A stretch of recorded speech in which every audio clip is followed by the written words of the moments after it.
Good afternoon. Welcome. I saw some of you just recently. We covered earlier President Trump's speech, just about an hour and a half ago. We didn't know we'd be back so soon, but right after President Trump's speech, the announcement came out that Attorney General Jeff Sessions will be holding a press conference. It's supposed to start any minute now. We will be bringing this to you live right here. You don't have to go anywhere. We're going to be bringing you live coverage of Jeff Sessions' press conference. It's supposed to start like now, but, sometimes we saw them setting up and doing the sound check, so it might take a few minutes. So we wanted to come here before and just come on and tell you this is happening. I'll talk about it until he comes on. When he comes on, we'll go to the press conference, and then I will be back here after for a bit of a post show, and would love to hear your comments on what's going on. So as you've probably heard, this all started last night when some information apparently was leaked from someone involved in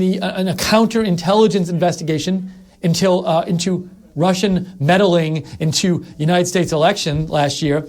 And this information was leaked that Jeff Sessions met twice with the Russian ambassador last year while Jeff Sessions was a senator, head of the Armed Services Committee. And you might wonder, why is it such a big deal that Jeff Sessions, as a senator, met twice with the Russian ambassador? Well, a lot of people are saying it's a big deal because Senator Al Franken, in Jeff Sessions' confirmation hearing, asked Jeff Sessions a question, or he said something about, it wasn't even a question, it was a specific question, but the question mentioned people from the Trump campaign talking to people from the Russian government, and Jeff Sessions answered it. And in his answer, he said, "I never spoke to the Russian government." That's at least how people interpreted his answer. So a number of people are claiming that Jeff Sessions lied under oath during his confirmation hearing, and it's become this big brouhaha today. I personally think there's a much more benign explanation of what Jeff Sessions did and why he said what he did. And I think if you listen to what Senator Franken said before he asked Jeff Sessions the question, then you can see why Jeff Sessions would have answered it that way. I won't go through that explanation now. If you want to watch that explanation, I posted a video earlier. It's at Right Side Broadcasting on the YouTube page, and it's called Why the Mainstream Media is Getting the Russia Sessions Story Wrong. So you can watch that there. But sorry, I'm going to move over just a little bit here. I would think I was in front of one of the graphics, so hopefully that's better. So anyways, but the press has really latched onto the story, and so have Democrats. Some Democrats are calling for Jeff Sessions, and some Republicans are calling for Jeff Sessions to recuse himself in the investigation the Justice Department is doing into Russian potential interference in the election from last year's election. And because technically, Jeff Sessions is head of the Justice Department because he's the Attorney General, and some people are saying, well, if he talked to the Russian ambassador, then the investigation might be that might come up in the investigation, and so Jeff Sessions shouldn't be running the investigation if he's going to come up in the investigation. So a number of Democrats and some prominent Republicans are saying he should recuse himself from the investigation, and that's one thing. But a number of Democrats have said he should resign, which I don't really follow unless they have some kind of conclusive proof that he intentionally lied under oath. But anyways, people who've said that were Elijah Cummings, Elizabeth Warren, Nancy Pelosi, and Chuck Schumer. So that suggests to me that Chuck Schumer and Nancy Pelosi are going over to the very extreme wing of the Democratic Party. But anyways, so Jeff Sessions is giving this press conference today. We don't know. He's going to talk about this, I presume. He wouldn't be giving it for no reason at all. But will he announce anything? Maybe he'll announce he's recusing himself. Maybe he'll announce he's not recusing himself. Maybe what he'll basically say is, he gave some comments earlier today, and his spokesperson gave some comments last night where basically they said he did nothing wrong. When he was asked the question, we might be going to the press conference very shortly, so if we will go as soon as it's happening. I'll keep talking here though. We're going to the press conference right now. We will see you after the press conference. This is your 2-minute warning.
Test.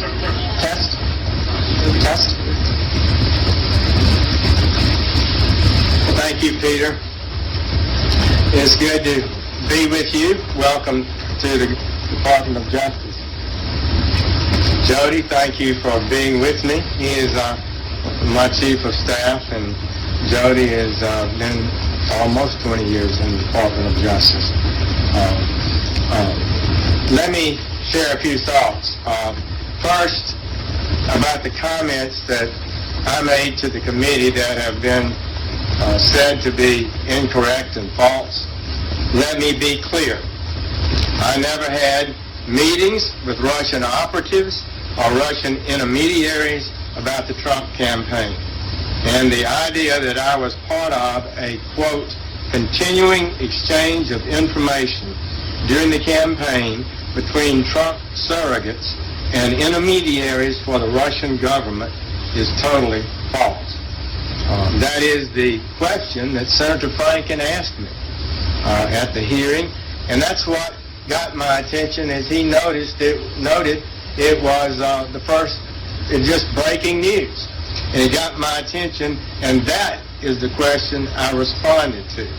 I did not respond by referring to the two meetings, one very brief after a speech, and one with two of my senior staffers, professional staffers, with the Russian ambassador in Washington, where no such things were discussed. In my reply to the question of Senator Franken was honest and correct as I understood it at the time. I appreciate that some have taken the view that this was a false comment. That is not my intent. That is not correct. I will write the Judiciary Committee soon, today or tomorrow, to explain this testimony for the record. Secondly, at my confirmation hearing, I promised that I would do this. If a specific matter arose where I believed my impartiality might reasonably be questioned, I would consult with the department ethics officials regarding the most appropriate way to proceed, close quote. That's what I told them at the confirmation hearing. And I have been here just 3 weeks today. A lot has been happening in this 3-week period. I wish I'd had more of my staff on board, but we're still waiting for confirmation for them. Much has been done, much needs to be done, but I did and have done as I promised. I have met with senior officials shortly after arriving here. We evaluated the rules of ethics and recusal. I have considered the issues at stake. In fact, on Monday of this week, we set a meeting with an eye to a final decision on this question. And on Monday, we set that meeting today. So this was a day that we planned to have a final discussion about handling this. I asked for their candid and honest opinion about what I should do about investigations, certain investigations. And my staff recommended recusal. They said that since I had involvement with the campaign, I should not be involved in any campaign investigation. I have studied the rules and considered their comments and evaluation. I believe those recommendations are right and just. Therefore, I have recused myself in the matters that deal with the Trump campaign. The exact language of that recusal is in the press release that we will give to you. I've said this, quote, I have now decided to recuse myself from any existing or future investigations of any matter relating in any way to the campaigns for President of the United States. I went on to say this announcement should not be interpreted as confirmation of the existence of any investigation or suggestive of the scope of any such investigation, because we in the Department of Justice resist confirming or denying the very existence of investigation.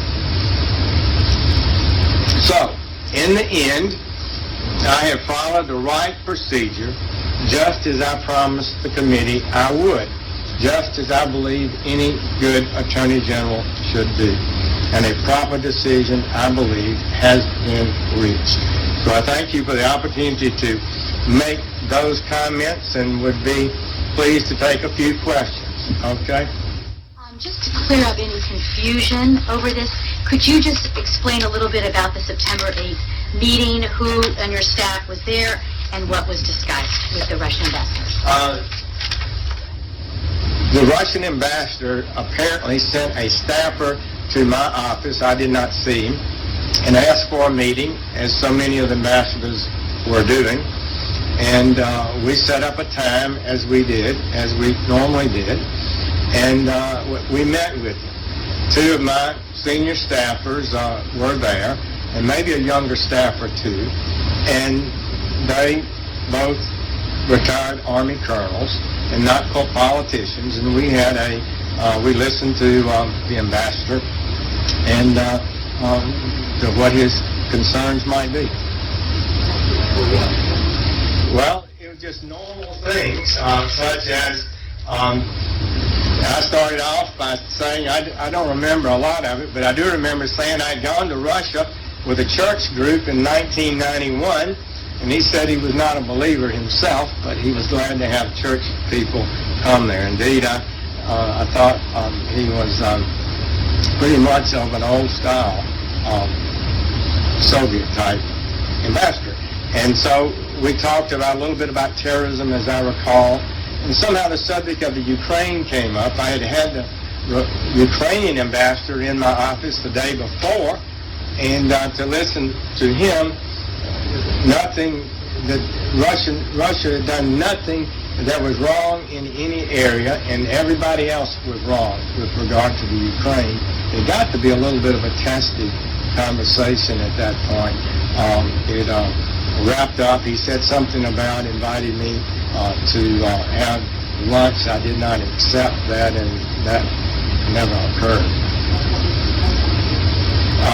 I don't recall, but most of these ambassadors are pretty gossipy, and they liked, this was in the campaign season, but I don't recall any specific political discussions. All right. Do you recall meeting with Ambassador Kislyak any other time? I don't recall having many. It's possible. I'm on Armed Services Committee and things happen, but I don't recall having met him before those two meetings. Sanctions. Can you send you out on the question of sanctions? And why do you think he sought the meeting with you? Did he consider you a representative of the Trump campaign? I think ambassadors are always out trying to find out things and advance their agenda. Most of the countries that ambassadors I met with, they would lay out the case for Ukraine, would lay out its case, Poland laid out its case, Latvia, Lithuania, Hungary, Japan, Canada, Australia. I met with all of those ambassadors over the year, and so I think that's why they... Did you consult with the White House about your decision? And just to follow on the last question, with hindsight, do you believe that this is a coincidence that the Russians asked you for a meeting, or do you believe you were targeted because it came at the height of Russia's interference, and at the same time, then candidate Trump was giving an interview to RT saying that he didn't believe there was anything to the reported interference? I don't recall and don't have a sense of it, any connection whatsoever about that. I'm not sure I even knew when we set up the meeting, what was going to be going on in the world at the time. So I can't speak for what the Russian ambassador may have had in his mind. Have you met with any other Russian officials or folks connected to the Russian government since you endorsed Donald Trump? I don't believe so. We meet a lot of people, so... From those two meetings you discussed with the ambassador? I don't believe so. The White House press secretary and the president himself both said today that they think you should not recuse yourself from these investigations. Did you do? I I did share with White House counsel on my staff has that I intend to recuse myself this afternoon. But I feel like, because they don't know the rules, the ethics rules. Most people don't. But when you evaluate the rules, I feel like that I should not be involved in investigating a campaign I had a role in. One more question and we'll wrap this up. Two questions, if I may. One, you were already considering recusal before today, is that correct? And secondly, when you answered Senator Franken's question, were you just not thinking of the meeting with the Russian ambassador, or did you not consider it relevant? I was taken aback a little bit about this brand new information, this allegation that surrogates, and I had been called a surrogate for Donald Trump, had been meeting continuously with Russian officials, and that's what it struck me very hard, and that's what I focused my answer on. And in retrospect, if I should have slowed down and said, but I did meet one Russian official a couple of times, that would be the ambassador. Thank you all. Take care.